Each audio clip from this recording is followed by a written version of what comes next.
Hello दोस्तों, स्वागत है आपका आपके स्टडी चैनल स्टेट स्टडी पर। आज हम बात करते हैं यूपी पेट 2022 की परीक्षा से संबंधित बहुत महत्वपूर्ण प्रश्नों के बारे में, मॉडर्न हिस्ट्री के बारे में, आधुनिक भारत के बारे में आज हम बात करेंगे। इतिहास के टॉपिक जो कि आधुनिक भारत परीक्षा के दृष्टि से काफ़ी इम्पोर्टेंट है। आइए चलते हैं। सबसे पहले हम बात करेंगे भारत के पहले वायसराय। भारत के पहले वायसराय कौन थे, जो कि लॉर्ड कैनिंग को माना जाता है। इसमें काफ़ी कन्फ्यूजन रहता है कि भारत के कंपनी के अधीन प्रथम गवर्नर जनरल और भारत के प्रथम गवर्नर जनरल, इन दोनों में काफ़ी कन्फ्यूजन रहता है। तो इस कन्फ्यूजन को भी हम दूर करने की कोशिश करेंगे। देखिए, भारत के पहले वायसराय लॉर्ड कैनिंग को भी याद करने का जो तरीका है हम बता रहे हैं। वायसराय लॉर्ड कैनिंग, इस तरीके से कि भारत के पहले गवर्नर जनरल लॉर्ड कैनिंग थे।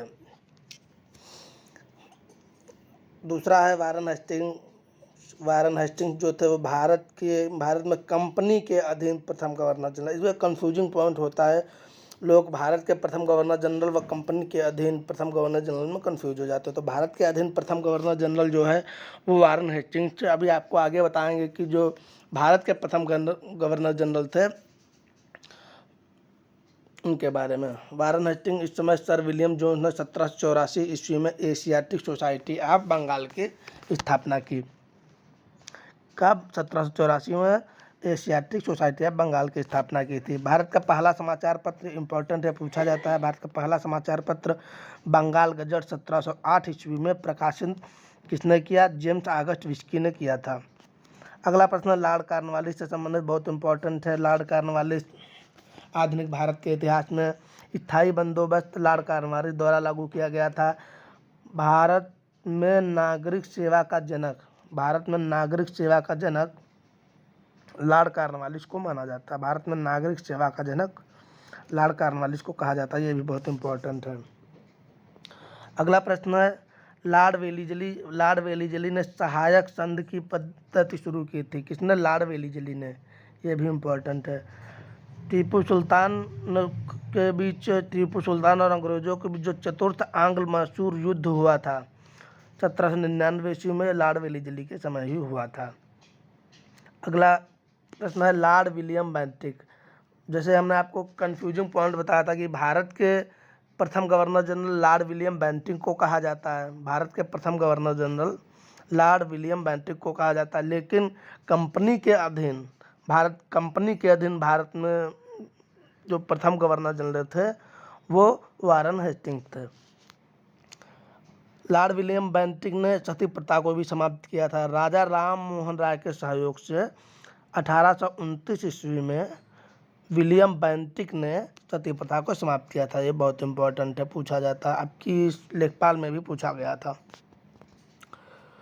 लॉर्ड विलियम बेंटिक लेखपाल में आया था। लॉर्ड डलहौजी, ये भी बहुत इंपॉर्टेंट है, सबसे इंपॉर्टेंट इतिहास की दृष्टि है ये।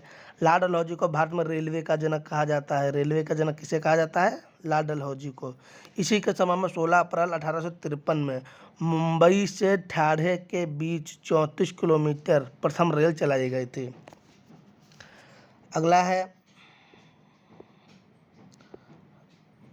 अगला प्रश्न है प्रथम बार डाक का प्रचलन 1854 ईस्वी में लॉर्ड डलहौजी के समय में हुआ। हड़प नीति, राज्यों के जो हड़पने की नीति बनाई गई थी वो लॉर्ड डलहौजी ने ही प्रारंभ की थी। लॉर्ड डलहौजी के शासनकाल में प्रारंभ हुई थी हड़प नीति।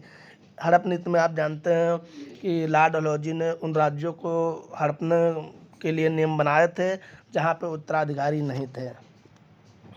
अगला है लॉर्ड रिपन। ये भी बहुत इम्पोर्टेंट है पेपर की दृष्टि से।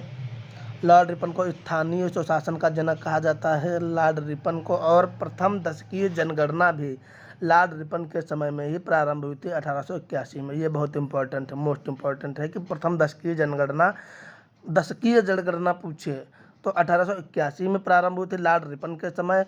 और अगर जनगणना कब प्रारंभ हुई पूछे तो 1871 ईस्वी में जनगणना प्रारंभ हुई थी। 1871 ही होगा। 1871 ईस्वी में जनगणना प्रारंभ हुई थी लॉर्ड मेयो के समय में। पहली बार जनगणना प्रारंभ हुई 1871 में लॉर्ड मेयो के समय में, और जो प्रथम दशकीय जनगणना है जो 10-10 साल के अंतराल पर होती थी वो 1881 में लॉर्ड रिपन के समय में प्रारंभ हुई थी। कन्फ्यूजिंग पॉइंट है, इसको जरूर देखिएगा। और ये बहुत महत्वपूर्ण है, भारतीय राष्ट्रीय कांग्रेस की स्थापना किसके समय में हुई? लॉर्ड डफरिन के समय में हुई। उस समय लॉर्ड डफरिन गवर्नर जनरल थे। तो भारतीय राष्ट्रीय कांग्रेस की स्थापना आप सब लोग जानते हैं 1825 में एओ ह्यूम ने की थी। 1905 में लॉर्ड कर्जन ने बंगाल का विभाजन किया था। लॉर्ड कर्जन ने, जिनका कार्यकाल 1899 से 1905 माना जाता है। कांग्रेस का विभाजन 1907 में सूरत अधिवेशन में हुआ था, बहुत इंपॉर्टेंट है। लॉर्ड मिंटो उस समय गवर्नर जनरल थे, ये भी बहुत महत्वपूर्ण है। बंगाल का विभाजन रद्द कब किया गया? 12 दिसंबर 1911 को लॉर्ड हार्डिंग द्वितीय ने बंगाल के विभाजन को रद्द कर दिया था। 1905 को विभाजन हुआ था, 1911 को रद्द कर दिया गया था। और दिल्ली राजधानी भारत की कब बना? 1912 में दिल्ली भारत की राजधानी बना, ये भी बहुत महत्वपूर्ण है। 18 जुलाई 1914 को प्रथम विश्व युद्ध का आरंभ हुआ। 1916 में विश्व के कुलाधिपति लॉर्ड हार्डिंग को बनाया गया। लॉर्ड चेम्सफोर्ड मॉन्टेग्यू चेम्सफोर्ड 1919 में जो हुआ था, इसकी दृष्टि से, पेपर की दृष्टि से, एग्जाम की दृष्टि से बहुत महत्वपूर्ण है। 1916 में लखनऊ समझौता, 1916 का जो कांग्रेस का अधिवेशन हुआ था उसमें उसे लखनऊ में हुआ था, और लखनऊ समझौता उसमें हुआ था कांग्रेस और मुस्लिम लीग के साथ समझौता हुआ था। इसमें कांग्रेस के गरम दल व नरम दल एक साथ आए थे, वो मुस्लिम लीग के बीच भी सहमत बनी थी। ये इम्पोर्टेंट है। 1916 ईस्वी में लखनऊ अधिवेशन हुआ था। 1919 में रॉलेट एक्ट पारित हुआ। 13 अप्रैल 1919 को जलियांवाला बाग हत्याकांड हुआ। जनरल डायर ने निहत्थों पर गोली चला दी थी। जलियांवाला बाग हत्याकांड किचलू की गिरफ्तारी के विरोध में एक मीटिंग आयोजित की गई थी जलियांवाला बाग नामक स्थान पर, जहां जनरल डायर ने गोली चलाकर हजारों लोगों की हत्या कर दी थी। अब सबसे इम्पोर्टेंट है खिलाफत आंदोलन का प्रारंभ 1919 ईस्वी में प्रारंभ किया गया। गांधी जी ने असहयोग आंदोलन का प्रारंभ कब किया? 1920 ईस्वी में गांधी जी ने असहयोग आंदोलन का प्रारंभ किया, बहुत इम्पोर्टेंट है ये। अगला प्रश्न है लॉर्ड रीडिंग से संबंधित। लॉर्ड रीडिंग जिस समय गवर्नर जनरल थे भारत के, गवर्नर जनरल ही वायसराय बोला जाने लगा था। इसी के समय में 5 फरवरी 1922 को चौरी चौरा की घटना घटी, और इसी घटना से दुखी होकर गांधी जी ने अपना आंदोलन वापस ले लिया था, जो उनका असहयोग आंदोलन चल रहा था। स्वराज्य पार्टी की स्थापना, ये भी इम्पोर्टेंट है, एग्जाम में पूछा जाता है, ये तो इम्पोर्टेंट है ही, जैसे सब लोग जानते हैं कि 1923 ईस्वी में स्वराज पार्टी की स्थापना हुई। चित्तरंजन दास और मोतीलाल नेहरू ने की थी। मोपला विद्रोह 1921 में प्रारंभ हुआ। लॉर्ड इरविन लॉर्ड इरविन जब वायसराय थे भारत के 1926 से 1931, ये समय जरूर याद रखना लॉर्ड इरविन का, कि 3 फरवरी 1928 ईस्वी में साइमन कमीशन बम्बई पहुंचा। 12 मार्च 1930 में गांधी जी के द्वारा सविनय अवज्ञा आंदोलन प्रारंभ किया गया। सविनय अवज्ञा आंदोलन जब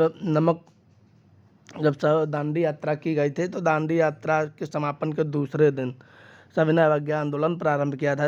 और हाँ, कभी बोला था दांडी यात्रा में कितने लोग शामिल थे? दांडी यात्रा में 78 लोग शामिल थे जब दांडी यात्रा शुरू हुई। साबरमती से गुजरात तक दांडी यात्रा चली थी। लाला लाजपत राय की हत्या के विरोध में 1929 ईस्वी में बम फेंका गया था। 1929 ईस्वी में कांग्रेस का लाहौर अधिवेशन में पूर्ण स्वराज का लक्ष्य निर्धारित किया गया। यह इम्पोर्टेंट है कि पूर्ण स्वराज का लक्ष्य कब निर्धारित किया गया तथा स्वराज्य की घोषणा कब की गई। तो 1929 में कांग्रेस का लाहौर अधिवेशन में पूर्ण स्वराज्य का लक्ष्य निर्धारित किया गया।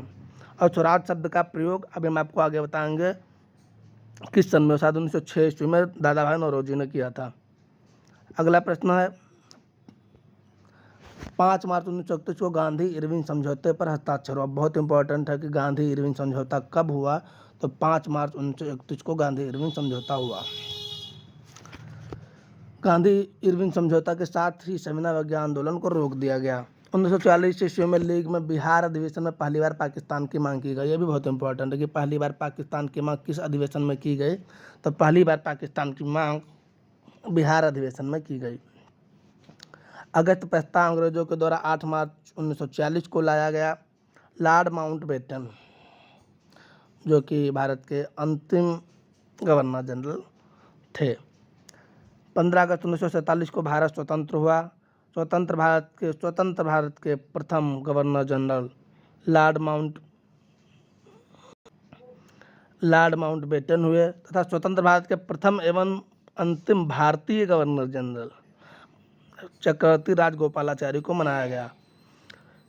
16 अगस्त 1946 को मुस्लिम लीग ने प्रत्यक्ष कार्रवाई दिवस मनाया था। ये भी इम्पोर्टेंट है। अगले पे चलते हैं। कुछ महत्वपूर्ण टॉपिक है परीक्षा की दृष्टि जो कि बहुत महत्वपूर्ण है कि ब्रिटिश इंडिया एसोसिएशन की स्थापना 1851 में संस्थापक राधाकांत देव ने की थी। इंडियन लीग 1875 में स्थापित किया गया। शिशिर कुमार घोष अमृत बाजार पत्रिका के जो संपादक थे शिशिर कुमार घोष, उन्होंने इंडियन लीग की स्थापना की। इंडियन एसोसिएशन की स्थापना सुरेंद्रनाथ बनर्जी और आनंद घोष ने 1876 में की थी। इंडियन सिविल सेवा के जन्मदाता लॉर्ड कॉर्नवालिस को माना जाता है, जैसा कि हमने आपको शुरू में बताया था। बॉम्बे में स्थापित संस्थान जो कि दादा भाई नौरोजी ने स्थापित की थी। बम्बई एसोसिएशन की स्थापना 1852 ईस्वी में दादा भाई नौरोजी ने की थी। ईस्ट इंडिया एसोसिएशन की स्थापना 1866 में दादा भाई नौरोजी ने की थी। नेशनल इंडियन कांग्रेस की स्थापना जो कि आपको बताया था 1885 ईस्वी में ह्यूम के द्वारा की गई थी। उस समय वायसराय डफरिन थे। इंडियन नेशनल कांग्रेस की स्थापना का बारे में आपको बता दिया कि प्रथम अधिवेशन यहाँ से इम्पोर्टेंट है, लगभग सब प्रश्न इम्पोर्टेंट हैं। जितने भी अधिवेशन हुए इम्पोर्टेंट अधिवेशन के बारे में बताया गया। प्रथम अधिवेशन बम्बई में हुआ 1885 ईस्वी में। अध्यक्ष कौन थे? प्रथम अध्यक्ष जो बनाए गए वो उमेश चंद्र बनर्जी बनाए गए, इसीलिए इम्पोर्टेंट है। दूसरा अधिवेशन कलकत्ता में 1886 में हुआ, दादा भाई नौरोजी अध्यक्ष थे। तीसरा अधिवेशन इसलिए महत्वपूर्ण है क्योंकि प्रथम मुस्लिम अध्यक्ष थे तायब बदरुद्दीन को बनाया गया मद्रास में हुआ 1857 ईस्वी में। 1896 ईस्वी में कलकत्ता अधिवेशन में वंदे मातरम पहली बार गाया गया। पूछते हैं कि वंदे मातरम किस अधिवेशन में पहली बार गाया गया, तो 1896 ईस्वी के कलकत्ता अधिवेशन में अध्यक्ष M.A. सयानी थे। 1905 ईस्वी में वाराणसी में हुआ। 1905 ईस्वी में वाराणसी में अधिवेशन हुआ तथा गोपाल कृष्ण गोखले को इसका अध्यक्ष बनाया गया था। गर्मपंथी और नरमपंथी के बीच इसी अधिवेशन से विवाद शुरू हुआ था। 1906 ईस्वी में स्वराज्य शब्द का प्रयोग, जैसा कि हमने आपको बताया था कि दादा भाई नौरोजी ने सबसे पहले स्वराज्य शब्द का प्रयोग 1906 ईस्वी में किया गया था और पूर्ण स्वराज्य की मांग 1929 ईस्वी में की गई थी। कंफ्यूज न होना, तभी दोनों प्रश्न मैंने यहाँ पे बता दिए। गरम दल के 4 प्रस्ताव पारित किए गए। राष्ट्रीय स्वदेशी, बहिष्कार, स्वराज व शिक्षा। 1906 में गरम दल के लोगों को बोलने नहीं दिया गया था, इसलिए 1907 में जो सूरत अधिवेशन हुआ, रास बिहारी घोष इसके अध्यक्ष थे। कांग्रेस का विभाजन हो गया, नरम दल और गरम दल अलग अलग हो गए। इसीलिए बहुत महत्वपूर्ण है कि सूरत अधिवेशन 1907 ईस्वी में बहुत महत्वपूर्ण घटना हुई थी कि कांग्रेस का विभाजन हुआ था। 1911 ईस्वी में कलकत्ता अधिवेशन पहली बार राष्ट्रगान गाया गया 1911 के कलकत्ता अधिवेशन में। 1916 ईस्वी में लखनऊ अधिवेशन, अंबिकाचरण मजूमदार अध्यक्ष थे। इसे लखनऊ पैक्ट के नाम से जाना जाता है। गरम दल और नरम दल एक हो गए तथा कांग्रेस और मुस्लिम लीग के बीच भी समझौता हुआ। 1917 ईस्वी में कोलकाता अधिवेशन आयोजित किया गया। एनी बेसेंट पहली महिला अध्यक्ष बनी 1917 के कलकत्ता अधिवेशन में। 1919 में अमृतसर अधिवेशन में मोतीलाल नेहरू अध्यक्ष बनाए गए। खिलाफत आंदोलन इस समय की घटना तथा जलियांवाला बाग भी इस समय की घटना है। 1924 ईस्वी में बेलगांव अधिवेशन में गांधी जी केवल एक बार अध्यक्ष बने। इसकी दृष्टि से यह महत्वपूर्ण है। गांधी जी किस अधिवेशन की अध्यक्षता की, तो बेलगांव अधिवेशन 1924 ईस्वी में महात्मा गांधी ने इसकी अध्यक्षता की थी। स्वराज पार्टी को मान्यता भी इसी समय दी गई 1924 ईस्वी में। 1925 ईस्वी में कानपुर अधिवेशन प्रारंभ हुआ। सरोजिनी नायडू इसकी प्रथम भारतीय महिला अध्यक्ष 1925 में कानपुर अधिवेशन में सरोजिनी नायडू को अध्यक्ष बनाया गया, इसलिए यह इम्पोर्टेंट है, बहुत इंपॉर्टेंट क्वेश्चन है। कानपुर अधिवेशन में सरोजिनी नायडू को अध्यक्ष बनाया गया। 1927 में मद्रास अधिवेशन हुआ, साइमन कमीशन का बहिष्कार किया गया। 1929 में लाहौर अधिवेशन हुआ, पूर्ण स्वराज्य घोषित किया जवाहरलाल नेहरू ने। 1929 में लाहौर अधिवेशन में पूर्ण स्वराज्य घोषित किया गया, इसलिए इम्पोर्टेंट है। महात्मा गांधी ने सविनय अवज्ञा आंदोलन शुरू करने का अधिकार दिया गया महात्मा गांधी को। 1931 में कराची अधिवेशन हुआ, सरदार वल्लभ भाई पटेल अध्यक्ष बनाए गए। यह इम्पोर्टेंट है क्योंकि इसमें सुभाष चंद्र बोस अध्यक्ष बने थे 1938 ईस्वी में हरिपुरा अधिवेशन में, इसलिए यह इम्पोर्टेंट है। और त्रिपुरी अधिवेशन, इसमें महात्मा गांधी ने सुभाष चंद्र बोस का विरोध कर दिया था, इसके कारण सुभाष चंद्र बोस ने इस्तीफा दे दिया गया था। इसकी दृष्टि से महत्वपूर्ण है क्योंकि सुभाष चंद्र बोस ने किस अधिवेशन में इस्तीफा दिया, त्रिपुरी अधिवेशन में अपना अध्यक्ष पद से इस्तीफा दे दिया गया था। यह घटना त्रिपुरी संकल्प कहलाती है। मुस्लिम लीग की स्थापना 1906 ईस्वी में हुई। 1912 में राजधानी नई दिल्ली बना। 12 दिसंबर 1911 को बंगाल विभाजन रद्द कर दिया गया। हिंदू एसोसिएशन की स्थापना लाला हरदयाल ने 1913 ईस्वी में की। गदर पार्टी की स्थापना 1913 ईस्वी में की। ये सब प्रश्न इंपॉर्टेंट हैं, जितने हैं सब इंपॉर्टेंट हैं।